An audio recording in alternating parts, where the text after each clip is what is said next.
We're back in this seat today and we're back pumping out the videos on Wrexham Football Club. Today I have got a couple of really interesting topics that we're going to be talking about. We're going to be looking at a player that could possibly be leaving the club in the summer after contract talks have come to a halt. He's been a key player in this Wrexham project over the past couple of years and up the divisions as we've gone from League 2 to League 1 and up to the Championship, and a player that I don't think Wrexham fans want to see leave the club. We're going to be discussing the ins and outs of that possible departure of that player. We're going to be looking at Phil Parkinson's stance on a player that I've talked about on the channel before that a lot of Wrexham fans were questioning why we did sign him. We're going to be looking at what he has to say on him, and we're also going to be looking at the players that are out of the World Cup. So before we get going in today's video, if you're looking for the best Wrexham AFC content, it's coming your way. I've said it all throughout the past couple of videos, but this is your hub. If you look down there and you haven't subscribed and you would like to keep up to date with Wrexham AFC content, this will be your place for it. So we're on the road to 29,000 subscribers. Any support is massively appreciated. Any likes, any comments, subscriptions, etc. It's all appreciated. And let's get looking first on the World Cup watch. So we're less than a week away, and at the time of recording, I think we're just 5 days away from the start of the 2026 World Cup. And for the first time in 20 years, there'll be two players representing Wrexham on the global stage. Some might argue the biggest sporting competition there is and ever will be in sporting history. We're going to be looking first at Dom Hyam, who of course has jetted out with Scotland. They play their opener against Haiti, where you can watch our skipper hopefully in action in their opener in Boston, Massachusetts, where I think it's going to be an interesting game for Scotland. I think it's going to be a game that they were expected to win going into the tournament, but we've seen Haiti beating New Zealand 4-0, so it is going to be an interesting game.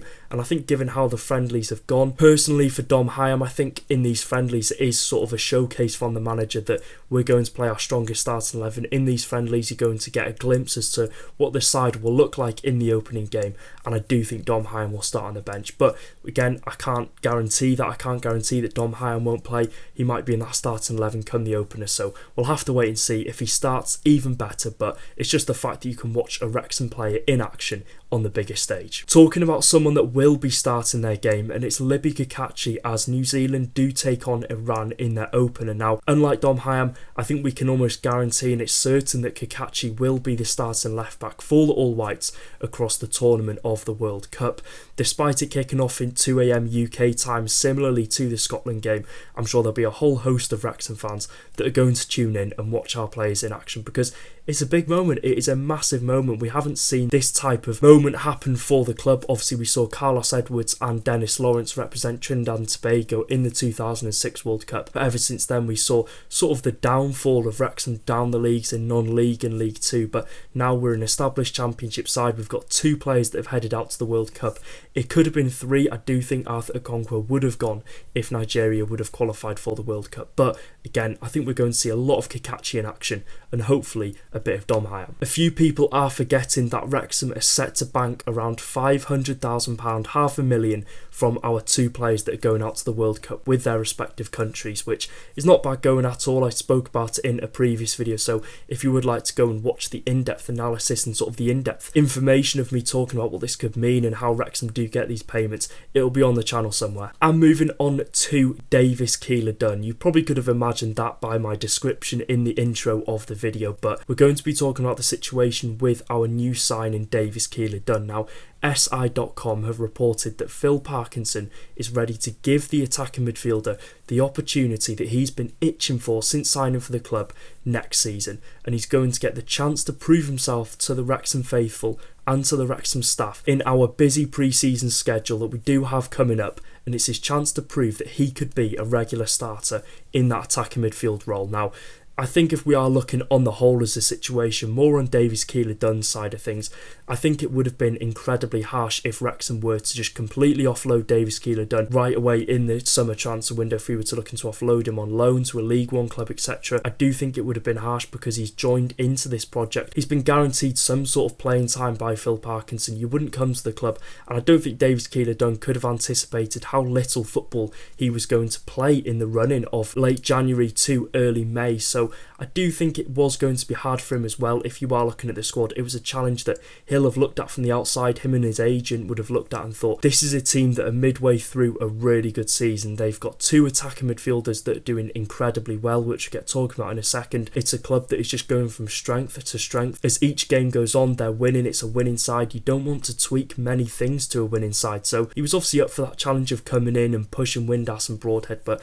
like I said, if we're looking on those two, Josh Windass was on great form at that stage of the season where Davis Keillor-Dunn did sign, and it only got better for Josh Windass going on from them. And if we are looking at Nathan Broadhead as well, his championship pedigree, his experience and his quality, whether it's starting or off the bench, is something that I do think he has over Davis Keillor-Dunn. So I don't think he was coming into Wrexham thinking, I'm going to come in there, I'm going to be that starter week in, week out. So I do think it is going to be interesting to see the situation regarding him and what Phil Parkinson will view him as in terms of his squad role after pre-season. Now, if we are looking on the transfer rumour front, I'm sure a lot of you will have known by now there's been a few clubs that have been interested in bringing Davis Keillor-Dunn on loan.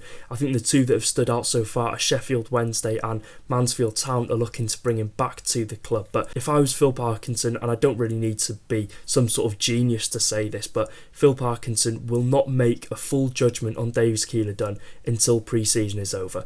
If pre-season goes along and he doesn't really have as big of an impact as Phil Parkinson would have hoped, or if there's players to come into the club, signings, etc., and if opportunities do arise for Phil Parkinson to get a player of the calibre that we do need to take us up to the Premier League, it could push Davis Keillor-Dunn slightly out of the club and slightly down the pecking order even further. So I do think it is going to be interesting. One thing I would say on Davis Keillor-Dunn is I do think he's deserved his shot at Championship football. Those multiple good seasons at Barnsley, he has worked his way up to the Championship, and I don't think he'll want to lower his ambitions, and I'm sure he'll have a good word in his ear as well of him not lowering his ambitions and going back down to League One. If he wants a loan move, try and get it in the Championship. Try and get it for a team like Charlton Athletic, who, you know, you're going into the club that are guaranteed to play you week in, week out, and you can prove yourself that you are a Championship player. So I do think it will be interesting. Pre-season, again, I don't think it could have worked out any better in terms of the game time that he could get in pre-season and proving himself to the Wrexham fans, because there clearly is a very good creative player in Davis Keillor-Dunn, one that can score goals, one that can create, one that can assist. He just needs to show that, and he needs the minutes to show that as well, and he's going to get that in America, in Finland, and hopefully over in Poland. And we're going to be talking next on some quite remarkable news, and I think news that sort of came out of the blue and would have come out of the blue if we wouldn't have had the transfer news that we'd had from Sky Sports in the past couple of days. Now, it broke yesterday, claiming that contract talks with 24-year-old Arthur Okonkwo have come to a complete stall, and he's set for a permanent move away from the club this summer. That's the news coming from Sports Boom. Now, it is slightly well regarded in the sports industry. I've looked through some of their older pieces of work, and they only seem to really break out some news that is guaranteed from other sources. So whether this is completely made up or not, if I was to give my first raw and original thoughts on this, I don't think there is any truth in contract talks coming to a stall, but I've been proven wrong on this channel before, and I wouldn't be surprised in the slightest if Arthur Okonkwo was to jump ship to another club this summer. Now, this obviously has broken out, and I think this all stems from the news that Sky Sports did bring out on social media the other day, saying that Wrexham were one of the clubs interested in signing Anthony Patterson, the third choice goalkeeper at Premier League side Sunderland. So I do think there is a big possibility of Arthur Okonkwo leaving the club, and I think it could be a matter and a case for Wrexham as selling him this summer to avoid losing him on a free in 2027. Arthur Okonkwo, his contract does end in 2027, so if Wrexham are to get the pretty penny that we all hold Arthur Okonkwo at, we hold him at least, I would say, £10 million. In this current market, you would want that for a young 24-year-old goalkeeper who has slowly started to break out for his country. But if I am looking at Wrexham's side of things, I just think we'd be so incredibly stupid to let a 24-year-old goalkeeper leave, especially after the development we've seen Arthur Okonkwo have over the course of the past 24 months or so.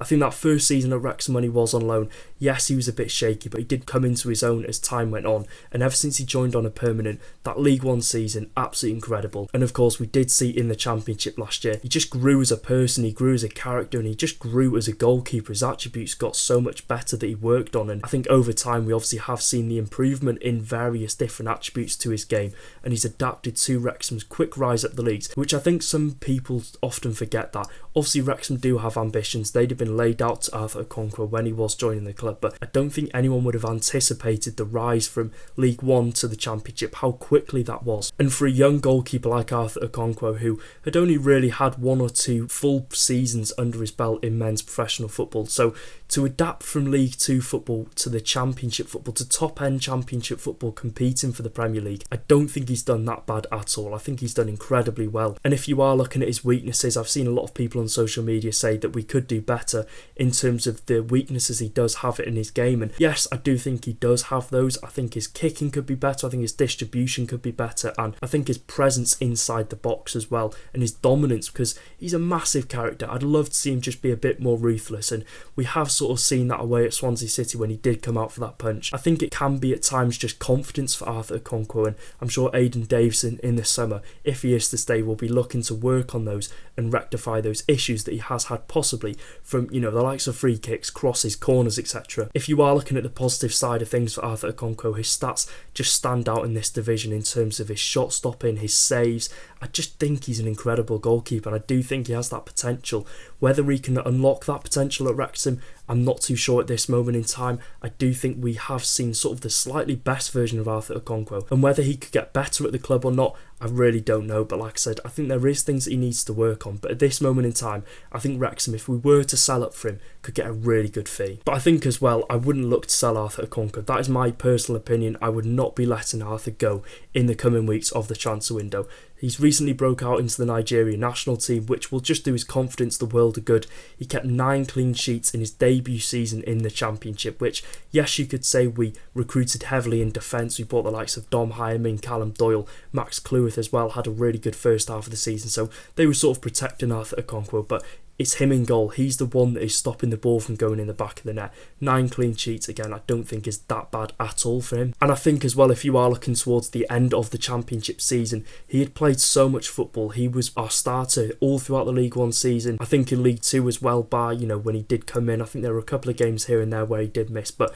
he's played so much football for a young goalkeeper that I think it was right for Phil Parkinson to opt for that more experienced head, especially in such an important run in the Championship. Danny Ward came in, provided that stability, that experience. So I don't think there was any deeper reason as to why he was dropped. I think Phil Parkinson just thought, let's protect him, let's bring someone who's been in this situation before to just slightly give us that better chance of going up. So I think overall on the Arthur Okonkwo situation, I think it'd be one that we would come to regret in future years. And if I'm going from the heart in this situation, I really do think in the next coming weeks we're going to get that official announcement for Wrexham saying that Arthur Okonkwo has penned a new deal at the club. I'm keeping my fingers crossed that this news is just completely rubbish. We need to get him contracted to the club in future years as soon as possible. So let me know your thoughts in the comment section down below. Do you think we should look to offload Arthur Okonkwo when his stocks are probably at their highest at this moment in time and bring a goalkeeper like Anthony Patterson in? Your thoughts are more than welcome in the comments. Make sure to drop a like, subscribe, do all that good stuff, and I'll see you in the next video. Take care, guys.